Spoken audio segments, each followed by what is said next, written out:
নমস্কার বন্ধুরা, আজ নিয়ে চলে এসেছি ডিমের এক নতুনত্ব রেসিপি নিয়ে, যেটা হলো ডিমের মালাইকারি। রেসিপিটি করতে নিয়েছি 4টে ডিম।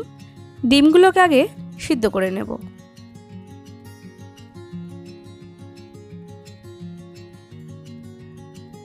দেখুন, ডিমগুলো সিদ্ধ হয়ে গেছে আর এগুলোর খোলাও ছাড়িয়ে নিয়েছি।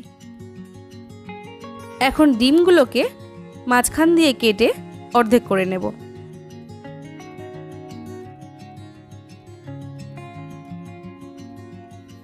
দেখুন বন্ধুরা, সমস্ত ডিমগুলোকে কেটে নেওয়া হয়ে গেছে। এছাড়া মালাইকারির জন্য নিয়েছি লিকুইড মিল্ক। মালাইকারি বানানোর জন্য একটা মশলার পেস্ট বানিয়ে নেব।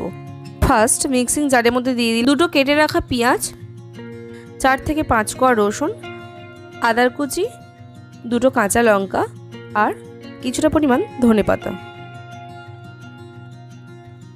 এখানে সামান্য পরিমাণ জল অ্যাড করে এটাকে আমি পেস্ট করে নেব। দেখুন, পেস্ট করে নেওয়া হয়ে গেছে। এখন কড়া গরম করে দিয়ে দেবো পরিমাণ মতো সর্ষের তেল। তেল গরম হয়ে যাওয়ার পর এর মধ্যে দিয়ে দেবো গোটা গরম মশলা।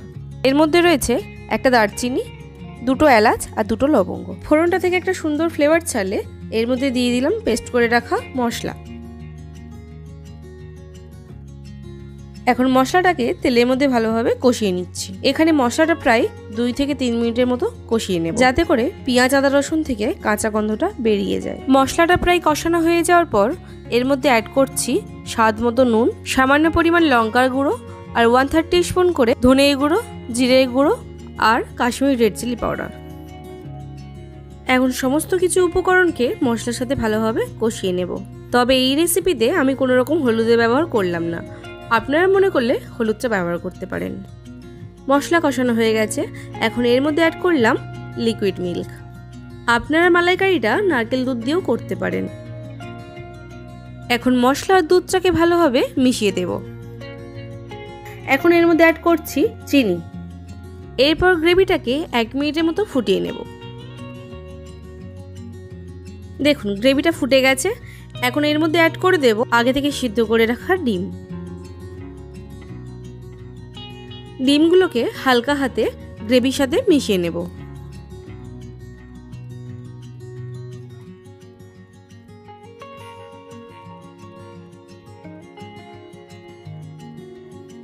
এখন এটাকে ঢাকা চাপা দিয়ে 1 থেকে 2 মিনিটের মতো হতে দেব।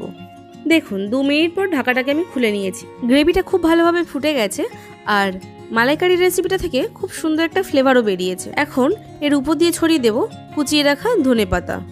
রেসিপিটা আমার একদম কমপ্লিট। এবার এটাকে আমি নামিয়ে গরম গরম ভাতের সঙ্গে সার্ভ করব। আমার এই রেসিপিটা যদি আপনাদের ভালো লেগে থাকে তাহলে একটা লাইক করবেন, শেয়ার করবেন আর নতুন বন্ধু হলে একটা সাবস্ক্রাইব করবেন।